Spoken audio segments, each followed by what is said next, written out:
Hello, welcome to Physics World. This is Mrs. Homberg. As we continue our studies of current electricity, we're going to need to study a little bit more complex circuits. This is maybe a small step above our earliest compound circuit examinations.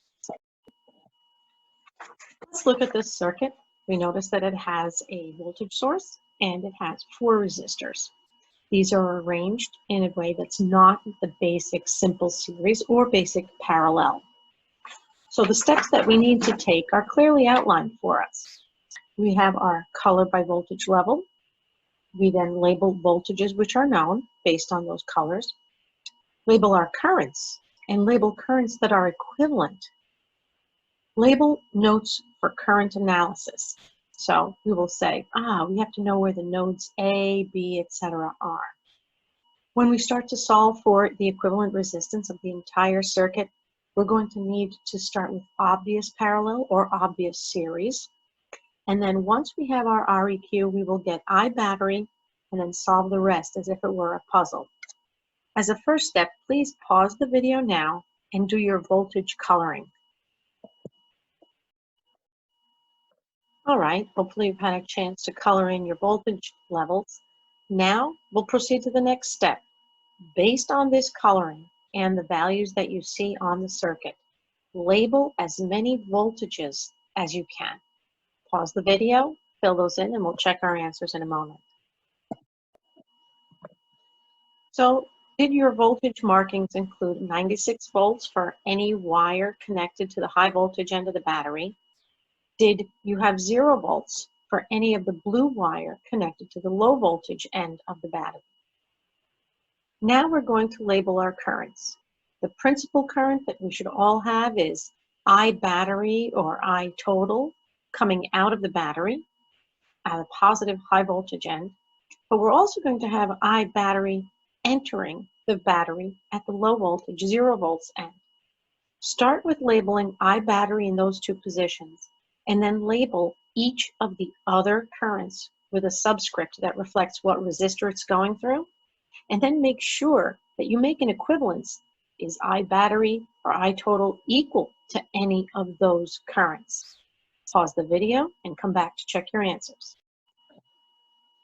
All right, were you able to label I battery both in and out of the battery? Did you see that I battery would flow through resistor 1 and therefore I1 would equal I battery? Do you see that at this point there's a branching or a forking of current? And so we have I2 and I3.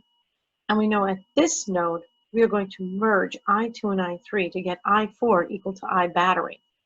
We know that I4 equals I battery because not only is I battery what went in, split, and rejoined, but we also know that if this is I battery here, then all along this wire, I battery must have gone through. Our next step is to label all the nodes or take note of the point at which currents go in and then branch off. Take a moment, pause the video, and mark your nodes where current branches off. As you can see, I labeled this node A and this node B, so we can talk about it later, saying that I1 or I battery goes in and I2 and I3 go out of node A. And when we discuss node B, we will see that I2 and I3 go in and I4 or I battery comes out. Our next step will be to start our evaluation for equivalent resistance. And the suggestion is to start with anything that's obviously parallel or anything that's obviously in series. If you look at this circuit, you'll see that you have orange to green in multiple branches or rows of resistors. That's going to be considered parallel. Pause your video and see if you can get the equivalent resistance to replace just R23. Did you identify that R23 are in parallel, and were you able to use the parallel voltage laws to calculate the REQ? Hopefully you were, and you get R23 equal to 9 ohms. What we are essentially doing is saying, I am replacing that parallel part of the circuit with its equivalent resistor. You now may observe that this circuit now looks like a series circuit. If we then treat these with the series voltage and current laws, then we'll see that we can get REQ here because we have only 3 resistors, and we can say add them in series. R1 plus R23 plus R4 is going to equal our overall resistance. Go ahead and calculate and check your answers. Hopefully you got 16 ohms for the equivalent resistance of the entire circuit. What this means is that we can now replace all the resistors with one equivalent resistor. We can put our 16 ohms here, and we realize that our next step is to solve for I battery, that big current coming out of the battery. We remember that in Ohm's law, we have V equals IR. So let's start out with Ohm's law using V battery, I battery, and REQ, and see if you can get I battery. Pause the video, check your answer. If you calculated that the I battery equals 6 amperes, you're correct. So now we can fill in our 16 ohms and 6 amperes for our overall circuit information.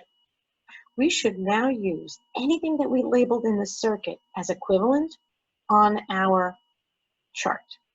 We know that I1 equals I battery, which we've solved for. So let's put in here, we know that R1 is 3 ohms and 6 amperes goes through it. We know that I4 equals I battery.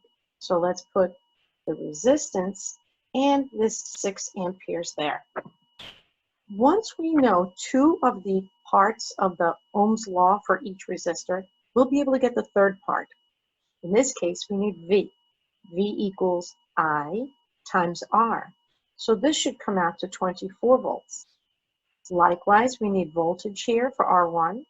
3 times 6 is 18 volts. It's a good idea to label these on your circuit so that you see what the delta V is over each resistor, and then you can calculate yet another voltage for another part of the circuit. If we go ahead and say that the drop across R1 is 18 volts, we can mark it like this. There's 18 volts of transition there. Well then, if we want to then find out if we started at 96 volts and 18 volts worth were transformed into heat and light, then 96 minus 18 gives us 78 volts everywhere on the right-hand side of R1. That's the same color. All of these wires are at the same voltage. Likewise, for R4, we dropped by 24 volts. So we will say, there we go. We have 24 volts that transformed there. Now this one you have to reason out a little bit too. If you know that after having transformed energy in this resistor, you're at 0 volts on this end, and you transform 24 volts worth, what must green have been? Well, it must have been 24 volts higher than the 0. So that means that this is 24 volts, and this is at 24 volts. So you see how we're going through with puzzles here and kind of determining different parts.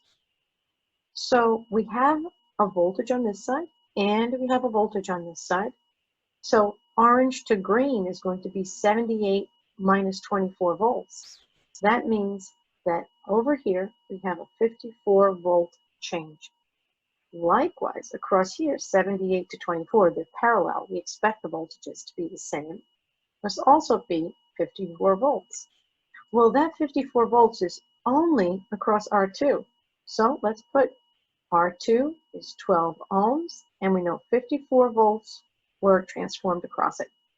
Likewise, for R3, there's only one resistor in this branch, 36 ohms. The whole 54 volts were transformed across it. Again, we now have 2 parts of this Ohm's law equation. We can now do calculations, V divided by R to get the current here. And likewise, 54 divided by 36, we'll get 1.5. What kind of checks can we do with our information? Well, first of all, we should see that if we use Kirchhoff's voltage law, we should be able to go up this value, down, we'll pick the top branch, up by the battery voltage, down by 18, down by 54, down by 24, we do get to a sum of 0. Likewise, let's go around the bottom branch. Up by 96, down by 18, down by 54, down by 24, we will get to 0. We can also use our current laws. We know that if we use the Kirchhoff's circuit law at A, what current is going in? I1. What currents are going out? I2 and I3. We know that I in is 6 amperes. We know that out, our calculations gave us 4.5 and 1.5 amperes. Well, this checks out. Let's check the other side at B. There, what goes in? I2 plus I3. And what does it equal? I4. So let's check it out. I have I2 is 4.5 amperes. I3 is 1.5 amperes. And we calculated that I4 is 6 amperes. The addition checks out. So you've now solved the entire circuit.